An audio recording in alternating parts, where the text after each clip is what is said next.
Let's get back to that breaking news. An earthquake south of Rancho, Palo Verdes. It is a 4.1 magnitude now. It's gone back and forth between 3.9, 4.1. As we get more information, we're hearing that people felt it for a large geographic region. We're taking a look at the activity right now about that. And Paul, are you hearing anything else? I'm just looking at this map expand as now more than updated.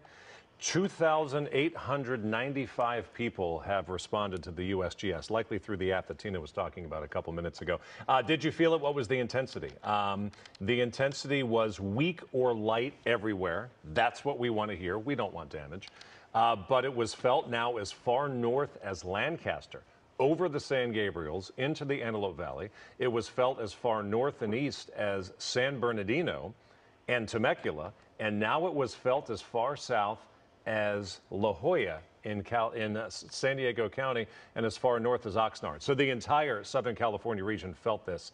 More than 3,000 people responding to this 4.1 earthquake. Back to you. Wow. All right. We want to head now to Jessica Turner. She is a geophysicist with the USGS. Thank you so much for joining us right now. Tell us what you know about this and put in perspective for us whether you expect more activity. Oh, yeah. So as was said already, there was a magnitude 4.1 earthquake that occurred just before 8:30 California time today, and like it was said, it was pretty widely felt in the Southern California area. This area of California, as much of the rest of the state, does see a lot of earthquakes from time to time. I did a quick search of magnitude 4 and above earthquakes in about a 60-mile radius of today's earthquake, and there have been over 300 earthquakes with magnitude 4 and above in this area since 1900. So this isn't unfamiliar. I always try to remind people, if you do feel an earthquake, just make sure to look around you, make sure things are folded to the wall, nothing will fall on you with really intense shaking. We probably won't see, well, we will see probably some smaller aftershocks with this earthquake. We do not know if it will lead to a bigger earthquake. That's just something that we cannot predict, but California especially is very prepared for earthquakes. And tell us, overnight that we heard of a major earthquake in Japan, 7.5 there. Could there be any connection between this activity? There's probably not connection, but like direct connection. But both of these earthquakes are very close to the Ring of Fire. So, I mean, you know, we have that Pacific plate kind of moving at the different ends of the Pacific Ocean, but they're not directly related. They're too far apart for that to have been the case. And when you say there could be more activity or possibly a bigger quake coming, that's not to be alarmist. It's just, you know, talking about the scientific phenomenon. What is the time frame typically? When can we maybe consider ourselves in the clear? I think after maybe a couple of days.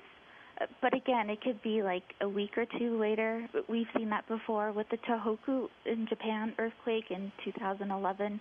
There was like a 7.2 or magnitude 7 earthquake, like maybe a week or two before the 9.0 earthquake occurred. So, I mean, it just depends.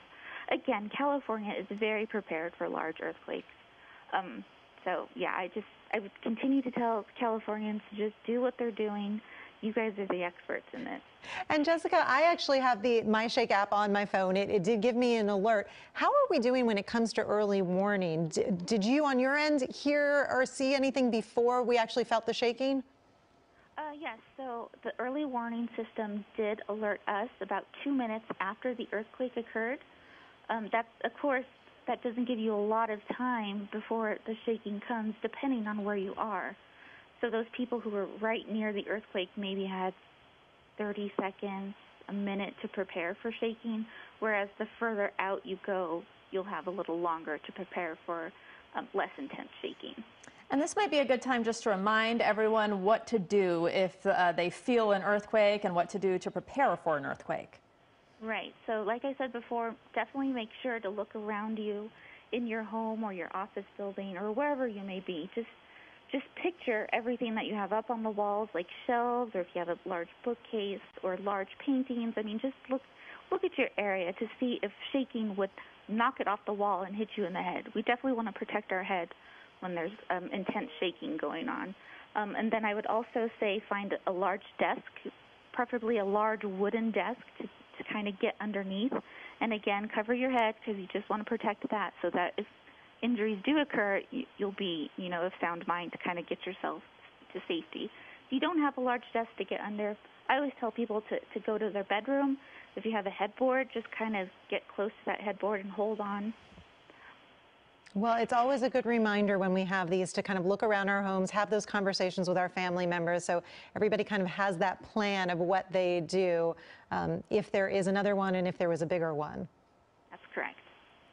And do we know, sometimes we talk about whether it was, the type of earthquake, was it rolling, was it shaking? It kind of felt to me like there were, I felt a little shaking and then it subsided and then I felt it again. Right, that can be a little normal, just again, depending on how close you are to the earthquake. Like maybe people in Huntington Beach could feel that. It's probably you felt the initial wave, what we call a P wave, and then the second wave is the S wave. The S wave is the one that usually causes the most damage just because it's much closer to the surface. And it's interesting because here in the station, we felt it here on the anchor desk, but there were people in the basement who did not feel it. There were people in the control room who didn't feel it. We were all kind of confused initially as to whether this actually was what we thought it was. Yes. That's how it is sometimes. Some people have no idea that an earthquake happened, and other people are like, how did you miss that? My water was shaking. So, yeah, I think people have different sensitivity levels. Jessica, can you talk, because the earthquake is along the coast, when is there a concern with the waves, with possible tsunamis? This felt like maybe it wasn't strong enough to have an effect, but when would we worry? Okay, so we would definitely worry for large tsunamis, and I'm talking like they can go across the entire ocean. For example, the Tohoku earthquake in 2011, it caused a tsunami that went from Japan all the way over to the west coast of the United States. For those types of tsunamis, we generally see them for shallow earthquakes, which are, maybe beneath 30 miles.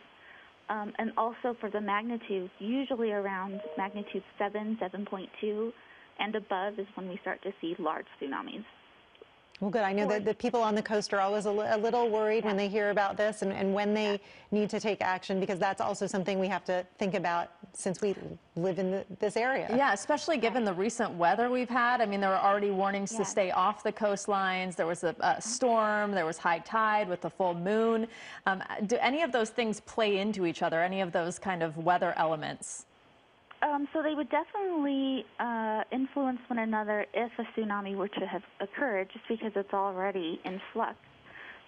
We may not be able to predict it very well. So again, just listen to your local authorities. If they say get away from the coast, please listen to them because they know what they're talking about. Okay, well, luckily, it was a relatively small quake here, enough for a lot of people across Southern California, even into San Diego County, to feel it, but no reports of injuries or damage so far, just kind of a jolt as we head into 2024. Jessica, we really appreciate your time. Happy New Year to you, and thanks for waking up early to give us some information on this earthquake. Yeah, and again,